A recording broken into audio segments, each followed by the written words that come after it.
Bismillahirrahmanirrahim. Alhamdulillahirabbil alamin. Kembali kita membaca kitab Al-Usul Ats-Tsalatsah.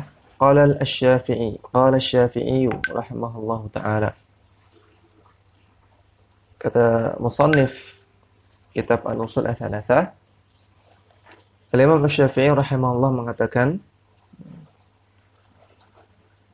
Al-Imam Al-Ma'rufu Muhammad bin Idris ahadul a'immati al-arba'ati al-matbu'ina. Beliau adalah seorang imam yang ma'ruf, yang diketahui. Ya, seorang ulama dikatakan al-imam kalau pertama dia adalah ulama besar yang mendalam ilmunya. Yang kedua, dia memiliki pengikut. Ya, ada orang yang menjadi pengikut beliau.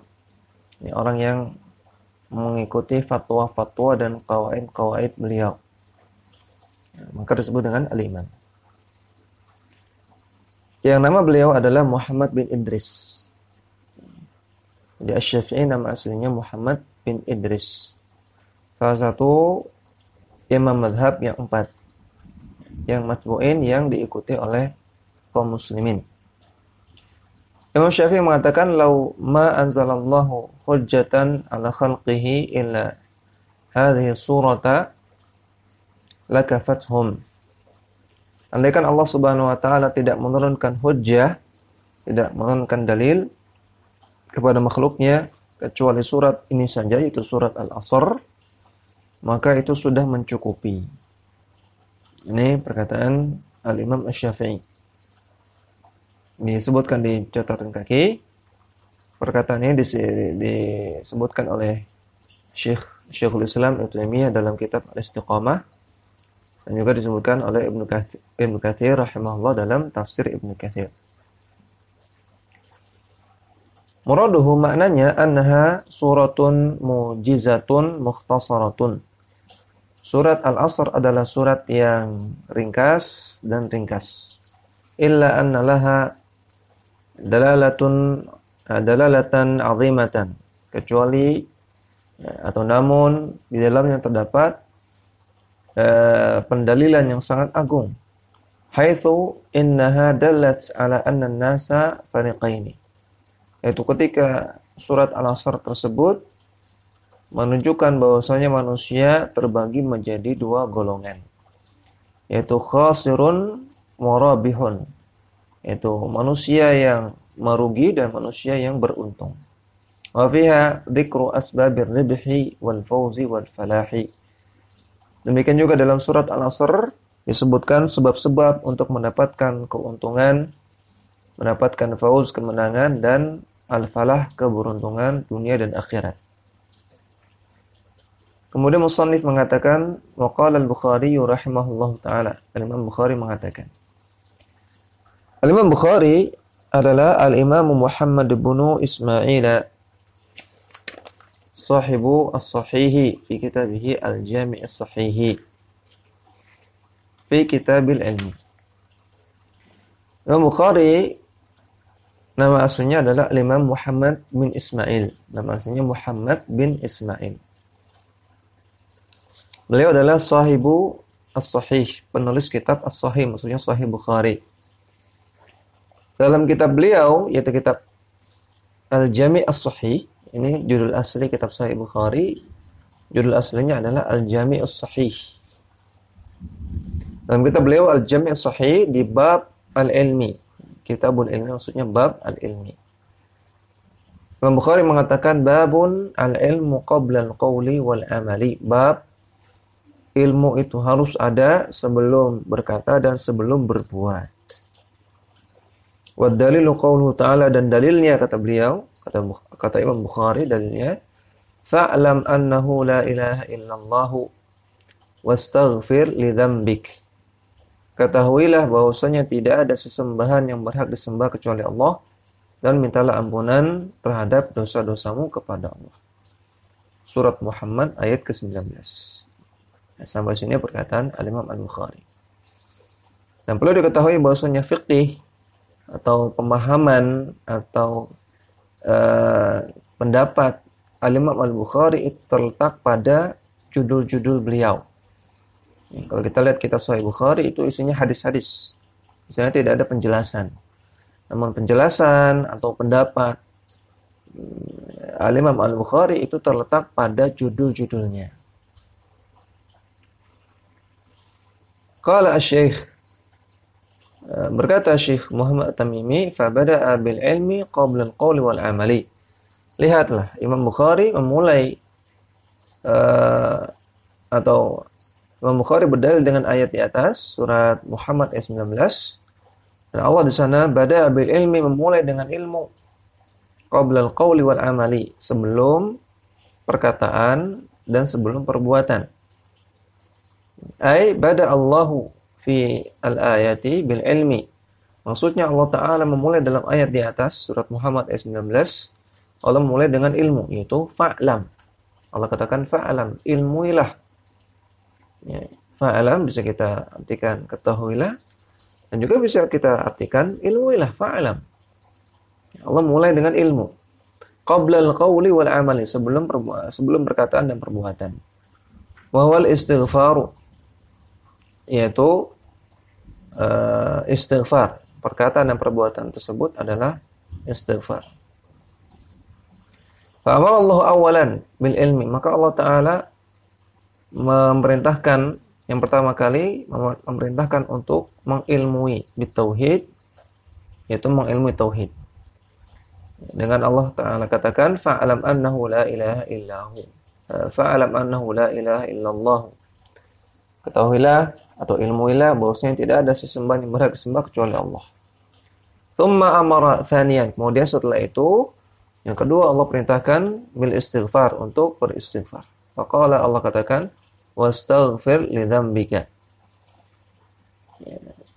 mintalah ampunan untuk dosa-dosamu. Wa huwa minal amali, dan inilah amalan. Maka sebelum berkata dan beramal, Allah perintahkan untuk berilmu dulu. Yaqulu Syekh rahimahullah, Syekh mengatakan, i'lam rahimakallah, ketahuilah semoga Allah Ta'ala merahmati Anda wahai pembaca. Hadza min jinsi ma qablahu, ini sebagaimana, ini sama seperti perkataan yang sebelumnya. Annahu yajibu ala kulli muslimin wa muslimatin ta'allumu thalathi hadhihi al-masaili wal amalu bihinna. Bahwasanya wajib bagi setiap muslim dan muslimah untuk mempelajari 3 masalah ini dan mengamalkannya. Maknanya anal ilma bimasailid dini fardun ala kulli muslimin wa muslimatin. Maknanya bahwasanya ilmu terhadap masalah-masalah agama itu hukumnya wajib bagi setiap muslim dan muslimah. Ala rijali wan nisa, bagi laki-laki maupun bagi wanita. Fardu ainin atau fardu kifayatin. Namun fardunya, perhatikan, fardunya bisa jadi fardu ain, bisa jadi fardu kifayah. Menuntut ilmu itu wajib, namun wajibnya bisa wajib ain, bisa wajib kifayah, tergantung ilmu apa yang dipelajari.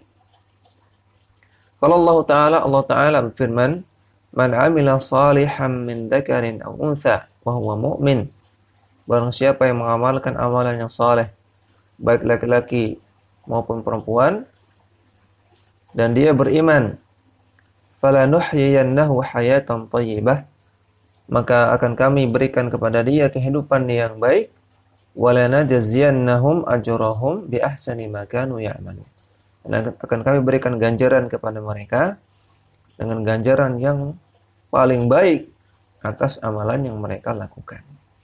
Surat An-Nahl ayat 97. Ya, kemudian di sini Syekh Muhammad At-Tamimi menyebutkan masalah-masalah tersebut. Yang masalah-masalah ini ada 3 masalah, ada 3 poin yang terkait dengan tauhid. Jadi dalam kitab Al-Usul Ats-Tsalatsa ini secara garis besar ada 3 pembahasan. Pembahasan yang pertama tentang 4 masalah yang perlu diketahui, yang wajib diketahui oleh setiap muslim.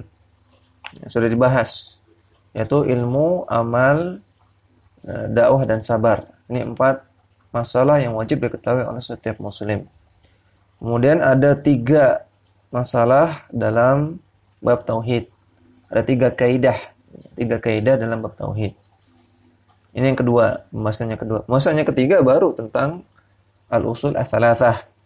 3 landasan, yaitu ma'rifatullah, mengenal Allah, ma'rifatun nabi, mengenal nabi, dan ma'rifatudin Islam bil adillah, mengenal agama Islam dengan dalil-dalilnya.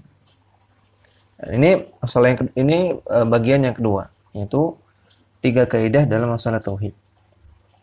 Al-ula, kaidah yang pertama, ay al-mas'alatul ula min al-masail thalathi, yaitu masalah yang pertama dari 3 masalah yang akan disebutkan, yaitu 3 masalah dalam masalah tauhid, 3 kaidah dalam masalah tauhid.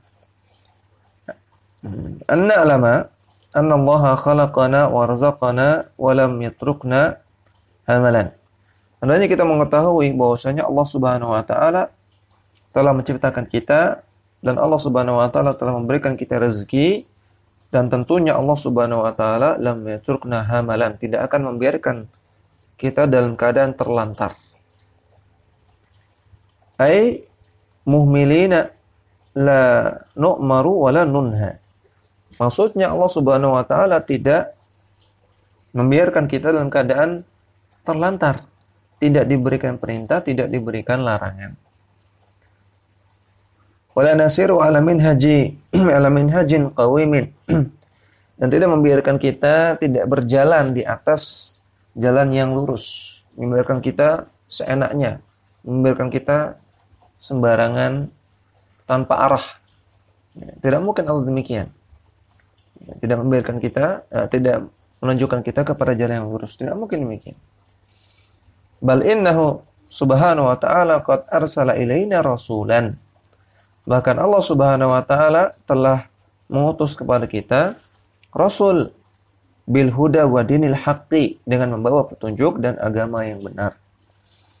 Faman ata'ahu dakhalal jannah wa man asahu dakhalan nara. Orang yang taat kepada rasul tersebut, maka dia akan masuk ke surga. Orang yang bermaksiat, orang yang tidak taat kepada rasul, maka dia akan masuk neraka. Hadhil mas'alatul ula, inilah masalah yang pertama. Maknaha, maknanya adalah al-iqraru bi tauhidir rububiyyati, mengikrarkan atau menetapkan tauhid rububiyah. Tauhid rububiyah artinya meyakini Allah Subhanahu wa taala satu-satunya dalam masalah penciptaan, dalam masalah penguasaan, dan dalam masalah pengelolaan alam semesta dan isinya. Ini tauhid rububiyah. Kita meyakini Allah satu-satunya yang menciptakan alam semesta dan isinya, mengelola alam semesta dan isinya, dan menguasai alam semesta dan isinya, namanya tauhid rububiyah. Wa min rububiyyatihi ta'ala in'amuhu ala ibadihi, dan di antara rububiyah Allah, sifat rububiyah Allah adalah Allah Ta'ala memberikan nikmat kepada para hambanya. Wa a'zamu ni'amihi ala ibadihi irsalur rusuli, di antara nikmat Allah yang paling besar kepada hambanya adalah diutusnya para rasul. Wa inzalul kutubi, dan diturunkannya kitab-kitab. Li ta'rifil ibadi bi rabbihim, untuk mengenalkan para hamba tentang Rabb mereka. Wa bihaqqihi alaihim, dan mengenalkan kepada para hamba tentang hak Rabb mereka, hak Allah Subhanahu wa taala atas mereka, yang harus mereka tunaikan. Qala wad dalilu ala hadhil mas'alati, dan dalil dari kaidah yang pertama ini adalah qauluhu ta'ala, firman Allah Ta'ala, inna arsalna ilaikum rasulan syahidan alaikum, sungguh kami telah utus kepada kalian rasul yang menjadi saksi atas kalian. Kama arsalna ila fir'auna rasula, sebagaimana kami telah utus kepada Fir'aun seorang rasul juga. Fa asa fir'aunur rasula, Dan Fir'aun pun bermaksiat kepada Rasul tersebut. Fa'akhadnahu akhdaw wabila.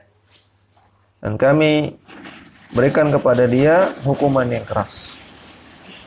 Surat Al-Muzammil ayat ke-16. Fastadalla 'ala risalati biqaulihi ta'ala. Dan musannif berdalil tentang diturunkannya para rasul, risalah, dengan firman Allah Ta'ala, inna arsalna ilaikum rasula. Maksudnya arsala Ta'ala ila nasi Muhammadan sallallahu alaihi wasallam. Allah Ta'ala mengutus kepada manusia Nabi Muhammad sallallahu alaihi wasallam. Kama arsalna ila fir'auna rasula wa huwa Musa wa Haruna alaihissalam, yaitu Nabi Musa dan Nabi Harun. Allah Ta'ala mengutus kepada Fir'aun Rasul, yaitu Nabi Musa dan Nabi Harun alaihissalam. Fa'asa Fir'aun Rasulah, ay kadzdzaba Fir'aunu Musa wa Harun. Maka Fir'aun pun bermaksiat kepada Rasul tersebut. Maksudnya Fir'aun mendustakan Nabi Musa dan Nabi Harun. Fahasyara fanada faqala ana rabbukumul a'la. Dalam ayat yang lain, Fir'aun hasyara, mengumpulkan rakyatnya, kemudian dia berteriak. Dia mengatakan, aku adalah Rabb kalian yang maha tinggi. Surat An-Nazi'at ayat 24. Ini bentuk Fir'aun mendustakan para rasul. Ketika disuruh untuk bertauhid, malah Fir'aun menyatakan dirinya sebagai Tuhan. Allahu, maka Allah Ta'ala firman, fa'akhadnahu akhdaw wabila. Maka kami berikan kepada dia hukuman yang keras. Akhadahu Allahu akhdan wabilan ay syadidan. Maka kami berikan dia hukuman dengan hukuman yang wabila. Hukuman yang wabila artinya hukuman yang syadidah, yang keras. Bi an aghraqahu wa junudahu fil bahri, yaitu dengan ditenggelamkannya Fir'aun dan juga pasukannya di laut. Ini hukuman yang keras bagi Fir'aun. Al-ma'na fahdharu an tukadzibu rasulakum. Maka makna dari ayat ini, wahai para pembaca sekalian, fahdharu, waspadalah, hati-hatilah, jangan sampai Anda sekalian tukadzibu rasulakum, mendustakan rasul kalian. Artinya menentang rasul kalian, menyelisihi rasul. Fa ya'khudhukum kama akhadha Fir'aun. Sehingga karena sebab Anda sekalian menyelisihi para rasul atau menyelisihi Rasulullah, maka Allah akan timpakan kepada Anda hukuman yang berat sebagaimana yang ditimpakan kepada Fir'aun. Waliyadzubillah.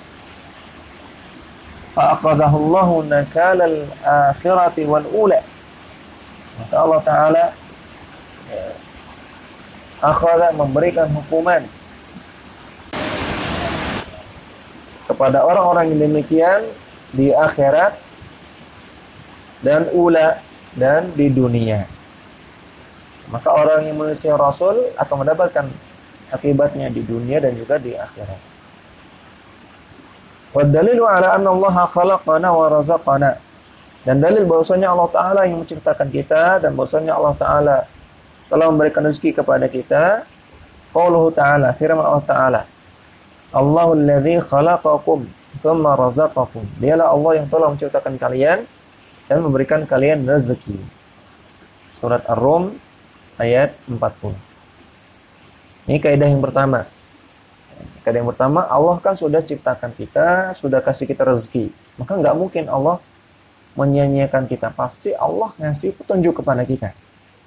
Itu dengan diutusnya Rasul dan diturunkannya kitab. Oleh karena itu wajib bagi kita untuk ikut Al-Quran dan ikut Rasulullah SAW. Orangnya ikut Al-Quran dan Sunnah, maka dia selamat. Dan orang yang menyelisih Al-Quran dan As-Sunnah, maka dia diancam dengan api neraka. Waliyadzubillah.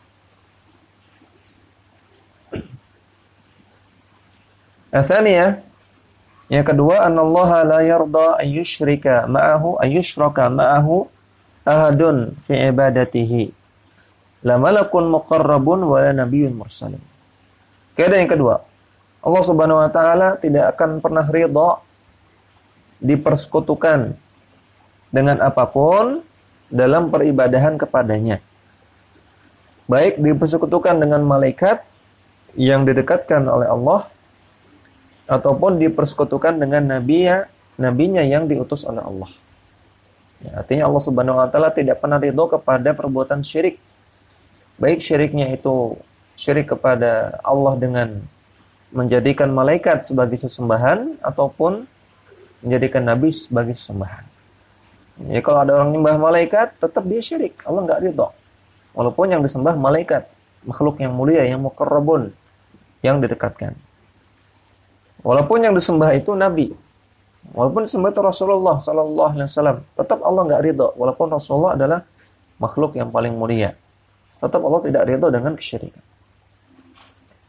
Hadhil mas'alatu hiya mas'alatu tauhidil ibadati. Maka masalah yang kedua ini adalah masalah tauhid ibadah. Ya. Tauhid ibadah disebut juga dengan tauhid uluhiyah. Ya. Tauhid uluhiyah atau tauhid ibadah artinya menyerahkan ibadah hanya kepada Allah semata. Ya, mengesahkan Allah dalam ibadah, artinya menyerahkan ibadah hanya kepada Allah. Huwa ikhlasuddin lillah. Definisi tauhid ibadah, tauhid uluhiyah adalah mengikhlaskan ibadah hanya kepada Allah. Ya, mengikhlaskan amalan hanya kepada Allah. Ad-din di sini artinya amalan. Ya. Ikhlasuddin, mengikhlaskan amalan hanya kepada Allah. Wa ifradullahi bil ibadati, dan mengesahkan Allah dalam masalah ibadah. Wa sarfu jami' anwa'il ibadati lahu subhanahu wa ta'ala, dan menyerahkan semua jenis ibadah hanya kepada Allah Subhanahu wa taala. Fala yajuzu ayushraka ma'ahu fi ibadatihi, maka tidak boleh menjadikan adanya sekutu bersamaan dengan beribadah kepada Allah dalam masalah ibadah. Wala malakun muqarrabun wala nabiyyun mursalun, baik berupa malaikat yang Allah dekatkan ataupun nabi yang Allah utus. Wa madunahuma min babin aula, atau menjadikan sekutu selain Allah pihak-pihak yang selain malaikat dan nabi. Kalau malaikat dan nabi saja nggak boleh, apalagi orang-orang yang lebih rendah daripada itu, makhluk yang lebih rendah lagi daripada malaikat dan nabi, lebih nggak boleh lagi. Nggak boleh kita menjadikan kuburan atau wali atau kiai atau ustadz sebagai sekutu selain Allah. Wad dalilu qauluhu ta'ala, dalilnya firman Allah Ta'ala, wa annal masajida lillahi fala tad'u ma'allahi ahada. Sesungguhnya masjid-masjid itu adalah milik Allah, maka janganlah kalian menyembah bersamaan dengan menyembah Allah, kalian menyembah ahada, menyembah yang lain. Surat Al-Jin ayat 18. Hanaha an du'ai ghairihi subhanahu. Maka dalam ayat ini Allah Subhanahu wa taala melarang berdoa kepada selain Allah, Subhanahu wa taala. Fatadammanat al-mas'alatu al-ula tauhid ar-rububiyyati wa tadammanat al-mas'alatu tsaniyatu tauhid al-ibadati. Maka kaidah yang pertama ini mengandung tauhid rububiyah, sedangkan kaidah yang kedua mengandung tauhid uluhiyah. Wala yakunul insanu musliman hatta yuqirra bitauhidaini jami'an. Dan seorang manusia tidak akan disebut muslim sampai dia menetapkan dua tauhid ini, tauhid rububiyah dan tauhid uluhiyah. Fala yakfi al-iqraru bitauhid rububiyyah, tidak cukup menetapkan tauhid rububiyah saja. Tidak cukup mengakui Allah itu ada, Allah yang menciptakan, Allah itu yang memberikan rezeki, tidak cukup. Kenapa? Faqad aqarra bihil musyrikuna wa lam yudkhilhum fil islami. Karena orang-orang musyrikin zaman dahulu sudah menetapkan tauhid rububiyah, namun hal ini tidak menyebabkan mereka masuk ke dalam agama Islam. Tidak Allah sebut sebagai muslim, namun Allah sebut sebagai musyrikin. Demikian yang bisa kita baca, mudah-mudahan bermanfaat. Wassalamualaikum warahmatullahi wabarakatuh. wa ala alihi wa sahbihi wasallam. Dakwah semampumu.